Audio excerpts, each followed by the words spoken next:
ओम चम चम चम चपल चलंता, ओम हम हनुमंता, ओम हम देत कवि चंचल, ओम सम सम सहमी पुराण खल्द धरा धीरेन्द्र नंदिनी विलास बंधु बंधु रसपुर दिगंत संतति प्रमोद मान मानसे जटाटवीकलज्जल प्रवाह पावित स्थले गलेव लंब लंबितांबुजंग तुंग मालिका डमड्डमड्डमड्वमन्निनाद मड्डमर्वयं चकार चंड तांडवं तनूतन शिव शिवम्। श्री रामचंद्र कृपालु भजुमन हरण भव भय दारुणम नव कंज लोचन कंज मुख कर कंज पद कंजारुणम कंदर्प अगणित अमित छवि नव नील नीरद सुंदरम पटपीत मानव तड़ित रुचि शुचि नौमि जनक सुतावरम।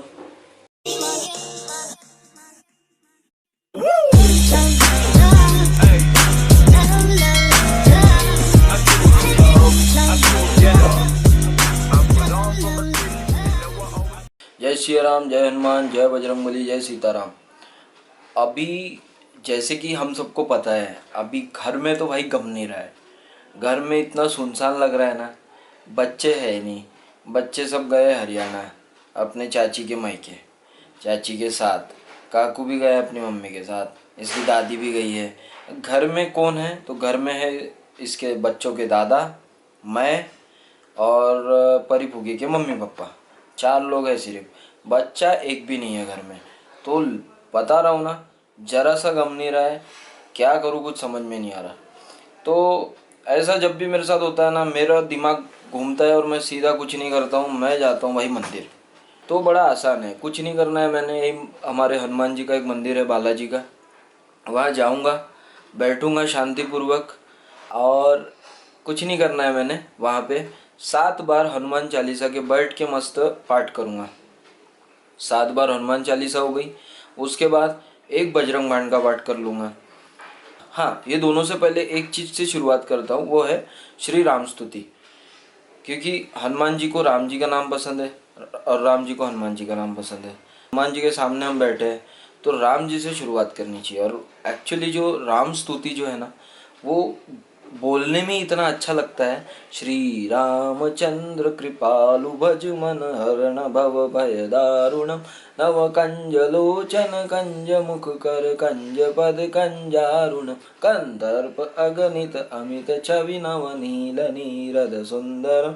तो भाई ये इतना प्यारा भजन है ना, इसको गाओ ना तो जितने प्यारे राम भगवान है उतना ही प्यारा ये बोलने में। तो इसलिए इससे मैं शुरुआत करता हूँ, श्री राम स्तुति से। इतना कर लिए तो फिर अपनी पूजा संपूर्ण। अगर थोड़ा और कुछ करना है तो फिर वहीं भोलेनाथ का एक शिवलिंग है, वहाँ पे जाओ और अगर बेलपत्र ले गए तो बहुत अच्छी बात है, एक बेलपत्र चढ़ा दो और एक लोटा जल चढ़ा दो। अगर कोई टेंशन भरा हो, कोई चीज़ की परेशानी हो, कुछ सता रहा हो, बार बार अगर माइंड में कोई एक ही थॉट बार बार आ रहा हो, या ऐसा कोई चीज़ में चक्रव्यूह में दिमाग फंसा हो, वहीं वहीं ध्यान ज़्यादा जा रहा हो, कुछ नहीं, बहुत अच्छा तरीका है, एक करके देखो। बस कुछ नहीं करना, बैठना है और इस चीज़ का पाठ करते रहो। और 7 बार करूँगे तो बहुत अच्छा रहेगा, क्योंकि हनुमान चालीसा में ये चीज़ गोस्वामी तुलसीदास जी ने हनुमान चालीसा लिखी है, तो उसमें लिखा है, जो 7 बार पाठ कर कोई छुट ही बंदी महा सुख होई, जो यह पढ़े हनुमान चालीसा होए सिद्धि साखी गौरीसा। तो हनुमान चालीसा में लिखा है कि 7 बार हनुमान चालीसा का अगर पाठ कर लेते तो बहुत बढ़िया होता है करके। बजरंग बाण में भी लिखा है, यह बजरंग बाण जय मारे ताहि कहो फिर कौन उबारे। मतलब बजरंग बाण का जो पाठ करता है उसको कोई प्रॉब्लम नहीं हो सकती। अच्छा, एक चीज़ और बोलना था मैंने, वो है कि शिव तांडव स्तोत्र है, जो कि जब मैं भोलेनाथ को बेलपत्र और जल चढ़ाता हूँ तो शिव तांडव स्तोत्र का पाठ करता हूँ। रावण रचित शिव तांडव स्तोत्र। हाँ, रावण ने रचा है, यानी रावण ने लिखा है भोलेनाथ के लिए।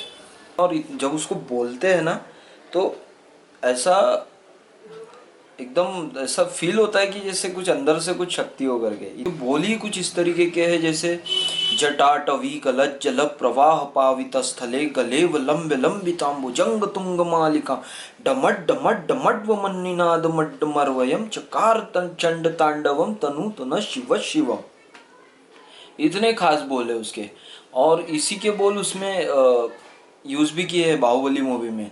धरा धीरेन्द्र नंदिनी विलास बंधु बंधु रसपुर दिगंत संतति प्रमोद मान मान से।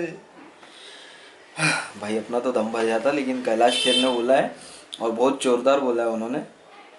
तो ये लाइन भी उसी में मतलब बाहुबली में यूज हुई है। और मतलब उसके पूरे श्लोक जो है ना, 17 श्लोक है उसमें, और पूरे 17 श्लोक जब पढ़ो तो ऐसा पढ़ने में ही ताकतवर फील होता है यार। मतलब बहुत सटीक, बहुत जोरदार लिखा है उन्होंने। उसके कुछ एक वाला श्लोक भी है कि स्मरांतकम पुरांतकम भवांतकम मखांतकम गजांत कांध कांतकम तमंत कांतकम बजे। ये भी मेरे को अच्छा लगता है उसका, ये वाला श्लोक पढ़ने में बड़ा मजा आता। इसी तरह एक श्लोक और है, वो भी मेरे को बड़ा पसंद है। स्मरच्चिदम पुरच्चिदम भवच्चिदम मखच्चिदम गजच्चिदांद कच्चिदम तमंत कच्चिदम भजे। जयत्वदभ्र विभ्रम भ्रमद्भुजङ्गमस्फुरत् गत् गद्विनिर्गमत्कराल भाल हव्यवाट्। दिमित् मृदंग तुंग मंगल ध्वनि क्रम प्रवर्तित प्रचंड तांडव शिव। भाई ये बोलने में इतना मजा आ रहा है, तो सोचो तुम लोगों को अगर याद हो जाए तो कितना मजा आएगा तुम लोगों को भी गाने में। और सच्ची में ये याद करना भले ही मुश्किल है, लेकिन एक बार अगर ये जुबान पे बैठ जाए ना, इसको बोलने में इतना अच्छा लगता है कि कोई रैप बोलो, गाने बोलो, कोई इंसान गुनगुना नहीं छोड़ देगा। यही बोलेगा ना तो उसको ऐसे अंदर से शक्ति मिलेगी, ऐसा लगेगा कि अरे कुछ तो भी पावरफुल फील होगा। और इसको याद करने में मेरे को कम से कम, मैंने नोटिस किया था उस समय याद नहीं हो रहा था। याद है ने इसके एक एक शब्द इतने इतने मतलब बड़े बड़े शब्द है, उसको टुकड़े टुकड़े में पढ़ना पड़ता है। और पढ़ने के अलावा ये शब्द को मैंने एक एक श्लोक को करीब 1000 बार, 1000 से भी ज़्यादा बार एक एक श्लोक मेरे को पढ़ने में आए होंगे, तब जाके वो मेरे को याद हुआ है। एक ही श्लोक को बार बार पढ़ना पड़ता, बार बार पढ़ना पड़ता, तब जाके याद होता। और जब वो याद हो जाता ना, तो उसको बोलने का जो मज़ा है, कहीं भी तुम चले जाओ, इवन मैं बता रहा हूँ, अगर छोटे बच्चों ने अगर ये श्लोक भी याद कर लिए, ये शिव तांडव स्तोत्र, और अगर कहीं कंपटीशन भी हो और कुछ स्पेशलिटी अगर पूछा जाए बच्चों से कि बेटा तुम्हारे को कुछ स्पेशल आता है क्या, और वो बच्चे ने अगर गलती से भी सिर्फ ये शिव तांडव स्तोत्र के 3-4 अगर श्लोक गा दिए, मैं बता रहा, वो पूरा वहाँ पे 1 सेट भौकाल मचा सकता है। इतने जोरदार है श्लोक। बोलने में इतनी यार, ऐसी बोलते हो ना तो ऐसा लगता है कि हम लोग क्या बोल रहे हैं। रावण इतना बड़ा भक्त था कि शिव भगवान को उसने पूरा उस श्लोक में पूरा शिव भगवान को ही गाया है उसने, यानी पूरा श्लोक में एक एक अर्थ है, बहुत गहरा अर्थ है एक एक श्लोक का। ऐसा कहा जाता है कि रावण ने एक दिन ये जो कैलाश पर्वत है जहाँ भगवान शिव रहते हैं, वो पूरा का पूरा कैलाश पर्वत उठाने की ठान लिया और चला कैलाश पर्वत उठाने। तो खुद की शक्ति प्राण अपना बल दिखाने के लिए उसको जो अहंकार आ गया था, तो अहंकार की वजह से वो अपना बल दिखाने के लिए कैलाश पर्वत उठाने चला। तो भगवान शिव ने उसका अहंकार तोड़ने के लिए अपने पैर के अंगूठे से कैलाश पर्वत के नीचे ही उसको दबा दिए। तो फिर रावण ने खुद की जान बचाने के लिए भगवान शिव को प्रसन्न करना चालू किया। तो भगवान शिव को प्रसन्न करने के लिए एक स्तोत्र गाया, तो वो स्तोत्र से फिर भगवान प्रसन्न हुए, भगवान शिव, तो वो शिव तांडव स्तोत्र नाम से जाना गया। तो रावण इतना खतरनाक था कि वो मतलब इधर क्राइम करता था और इधर भगवान शिव को प्रसन्न करके उससे मुक्ति पा लेता था, मतलब छुटकारा पा लेता था।